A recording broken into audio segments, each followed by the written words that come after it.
वसीम अकरम plus, उन्होंने जो तबाही मचाई है उसकी जिम्मेदारी तो खान साहब को लेनी पड़ेगी ना, इसलिए कि उनको बहुत बरवक्त फौज की क़यादत की तरफ से और कुछ दीगर जो यानी ओपिनियन मेकिंग अदारे होते हैं उनकी तरफ से कहा गया था कि इससे जान छुड़ा लें, ये जो कुछ कर रहे हैं ये आपसे संभाला नहीं जाएगा।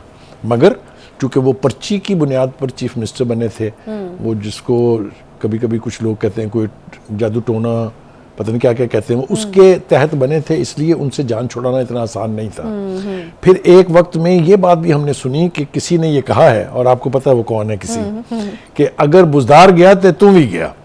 और हुआ भी ऐसे ना, और अनफॉर्चुनेटली और अनफॉर्चुनेटली हुआ भी ऐसे ही, बिल्कुल ठीक है। उसके बाद आ जाइए जनाब बात जो है खान साहब के घर तक जाने वाली। देखिए मैं इसके हमेशा खिलाफ रहा हूँ कि ख़वातीन खाना तक नहीं पहुँचना चाहिए। मैंने हमेशा अगर मुआहिदा जो है वो मलिक रियाज और बुशरा बीबी के माबैन होगा तो फिर देखे ना, वही मैंने कहा ना कि रिफ्यूटेबल एविडेंस मौजूद है।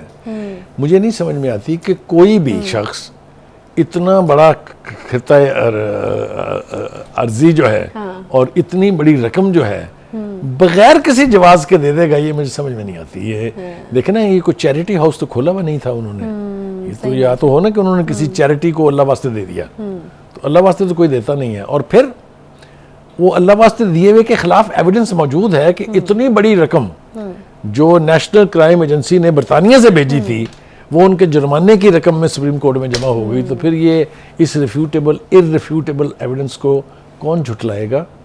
How can you make? देखिए वो दूसरी बात है कि foreign funding case open and shut case, सही, Toshakhana case open and shut case, Tyrian Khan case open and shut case. वो बचने का एक ही तरीका था कि आप अदालतों में जाए ही ना, मगर वो भी अब एक इंतहा हो चुकी ना उसकी भी। लेकिन वो तीनों खौफनाक केसेस हैं। इसी तरह से ये जो केसेस अब बन रहे हैं, मिसाल के तौर पे उन्होंने कहा कि जी वो घड़ी जो बेची गई थी वो ये इस्लामाबाद का एक दुकानदार था, उस दुकानदार ने पर्चा कराया। अब उसने कहा जी मेरी रसीद भी जाली है और मेरा नाम भी जाली इस्तेमाल किया है उन्होंने। आप मुझे बताएं कैसे रिफ्यूट करेंगे इसे आप?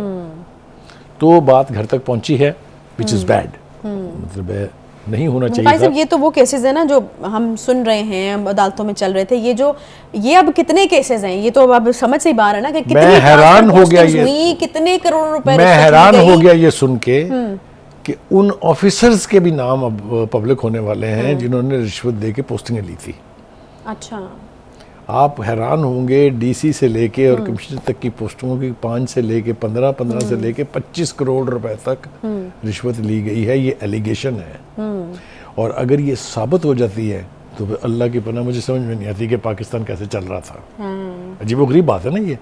तो ये वो क्या कहते हैं कि ये बकरे की माँ कब तक खैर मनाएगी, ये अल्टीमेटली ये मुकदमे गले तो पड़ने हैं, क्योंकि हमें रिजॉल्व ये दिखाई देता है कि अब इसमें रियायत होने वाली नहीं है। सही। ये जजेस कब तक रियायत देंगे मुझे बताइए? इनडेफिनेटली तो कोई भी अपनी पोजीशन में नहीं है ना। 3-4 महीने के बाद ये चीफ जस्टिस बदल जाएंगे, कोई और आ जाएगा, फिर क्या होगा?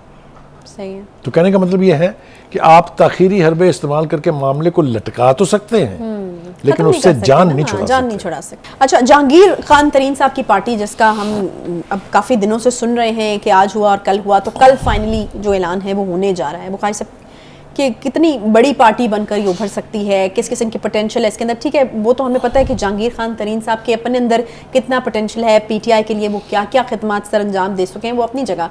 लेकिन ऑब्वियसली एक बहुत बड़ा फैक्टर चेयरमैन पीटीआई जो है वो उस वक्त थे। अभी ये पार्टी जो है वो कितनी फ्लरिश करते हुए आप देख रहे हैं, और आपको क्या लगता है कि कितना बड़ा और डेंट जो है वो पीटीआई को डाल सकती है? पहली बात तो ये है कि इसमें तो मुझे कोई इबाम नहीं है कि ये नई पार्टी की तश्कील जो है ये पीपल्स पार्टी और नून लीग को किसी किस्म का कोई डैमेज नहीं पहुंचा सकती, इसलिए कि वो पुरानी पार्टियां हैं, एस्टैब्लिश पार्टियां हैं। और दूसरी बात यह है कि नून लीग के हवाले से ख़ास तौर से तमाम तर कोशिशों के बावजूद वो साबका मिलिट्री डिक्टेटर्स ने भी की, वो साबका सिविल रूलर्स ने भी की कि शरीफ फैमिली डिवाइड हो जाए, नून लीग टूट के हिस्से बखरे हो जाएं, वो बकौल पाशी दे के कि शीन में से नून, नून में से ए में से बी, बी में से सी, पता नहीं क्या क्या निकालते रहते थे। वो कुछ नहीं निकला। एक भी एमपीए और एमएनए इलेक्टेड जो था नून लीग का, वो पार्टी छोड़ के नहीं गया इन तमाम तर प्रेशर्स के बावजूद। एक लिहाजा इस पार्टी में मेजॉरिटी लोग वो होंगे जो पीटीआई से उड़ान भर के आके इनके पिंजरे में गिरेंगे। सही। ये बात ठीक है कि वो तरीन साहब के लिए अजनबी नहीं है, अच्छा। क्योंकि उनमें से मेजॉरिटी वो है जिन्हें तरीन साहब लेके आए थे पार्टी में। हाँ, सही सही। ठीक है, तो अब तहरीक इंसाफ 3-4 हिस्सों में बट गई है, कल भी हमने बात की थी उसके ऊपर।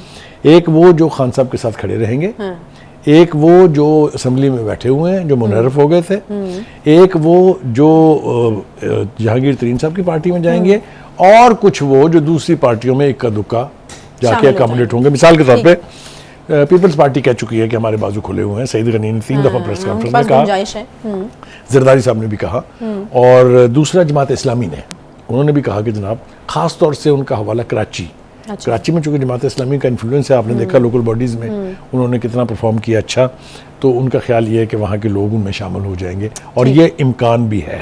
ठीक है, तो जहांगीर तरीन साहब की पार्टी बनेगी, लेकिन अगर कोई ये सोच रहा है कि वो इलेक्शन के इतने करीब पार्टी बना के और बस फिर तबाही मचा देंगे, ऐसा कुछ नहीं होने, ऐसा नहीं होगा। ठीक है, तो यानी मतलब फिर मेरे ख्याल में इसका बेनिफिट जो है वो नून लीग को पर जाता है ना, अगर हाँ मतलब पंजाब के हवाले उस मुतहद्दा पीटीआई से उनका मुकाबला था, तो यकीनन वो एक टफ मुकाबला होता है। एक छोटा सा यहाँ पे ब्रेक लेंगे जी, ब्रेक के बाद वापस आते हैं साथ में।